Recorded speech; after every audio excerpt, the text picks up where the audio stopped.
यह विचार कि कर्ण महाभारत युद्ध को एक झटके में समाप्त कर सकता था, अक्सर उसकी अपार शक्ति, कौशल और महाकाव्य की अनूठी परिस्थितियों के संदर्भ में बहस का विषय बना रहता है। जबकि कर्ण असाधारण क्षमता वाला योद्धा था, कई कारक इस दावे को जटिल और जांचने लायक बनाते हैं।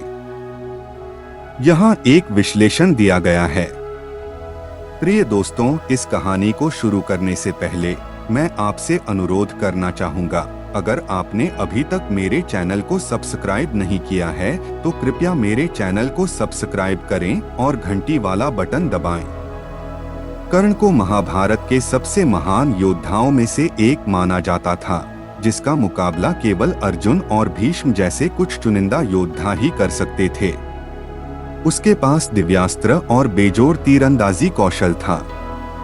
इसके अतिरिक्त परशुराम द्वारा उपहार में दिया गया उसका विजय धनुष अद्वितीय था। उसके पास कवच और कुंडल थे जो उसे अजेय बनाते थे। हालांकि उसने उन्हें इंद्र को दे दिया था।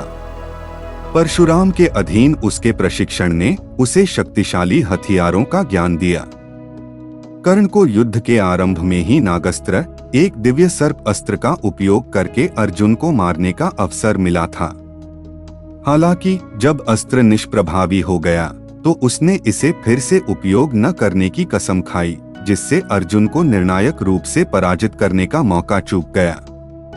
कर्ण को परशुराम ने एक महत्वपूर्ण क्षण में दिव्य अस्त्रों का उपयोग करना भूल जाने का शाप दिया था, जिससे युद्ध के अंतिम चरणों के दौरान कुछ तकनीकों को निष्पादित करने की उसकी क्षमता सीमित हो गई।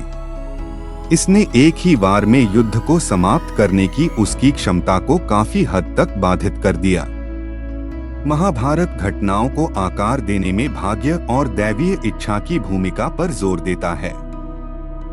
कर्ण की अपार शक्ति के बावजूद उसे अक्सर भाग्य द्वारा विवश दिखाया गया था। पांडवों की रक्षा में कृष्ण की भूमिका एक महत्वपूर्ण कारक थी।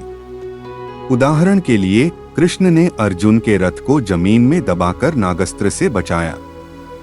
अंतिम युद्ध में कर्ण के रथ का पहिया फंसने का कारण ब्राह्मण का श्राप माना जाता है, जिसने उसके भाग्य को सील कर दिया। दुर्योधन के प्रति कर्ण की वफादारी और उसकी व्यक्तिगत आचार संहिता ने अक्सर उसे कुछ कार्य करने से रोका। अर्जुन के साथ अपनी दुश्मनी के बावजूद कर्ण ने अन्य पांडवों को तब नुकसान पहुंचाने से परहेज किया जब वे कमजोर थे। कुंती के पुत्र के रूप में अपनी असली पहचान के बारे में उसका ज्ञान भावनात्मक रूप से उसके निर्णयों को प्रभावित कर सकता था। सैद्धांतिक रूप से यदि सभी परिस्थितियां कर्ण के पक्ष में होती, जैसे यदि उसने अपना कवच और कुंडल बरकरार रखा होता, शापित नहीं होता और कोई नैतिक दुविधा नहीं होती, तो उसकी ताकत और दिव्य हथियारों ने उसे पांडवों पर विजय प्राप्त करने की अनुमति दी होती। हालांकि कई कारक उसके खिलाफ काम कर रहे थे। भाग्य और दैवीय शक्तियों के हस्तक्षेप ने सुनिश्चित किया कि युद्ध एक बड़ी ब्रह्मांडीय योजना के हिस्से के रूप में खेला गया। पांडव पक्ष में कृष्ण की उपस्थिति ने कर्ण की शक्ति के खिलाफ सुरक्षा के रूप में काम किया। निष्कर्ष, कर्ण निस्संदेह आदर्श परिस्थितियों में महाभारत युद्ध को नाटकीय और निर्णायक तरीके से समाप्त करने में सक्षम था। हालांकि शाप, नैतिक प्रतिबंधों और दैवीय इच्छा के संयोजन ने सुनिश्चित किया कि उसने महाभारत के केंद्रीय धर्म और कर्म की कथा को दरकिनार किए बिना अपनी नियत भूमिका निभाई।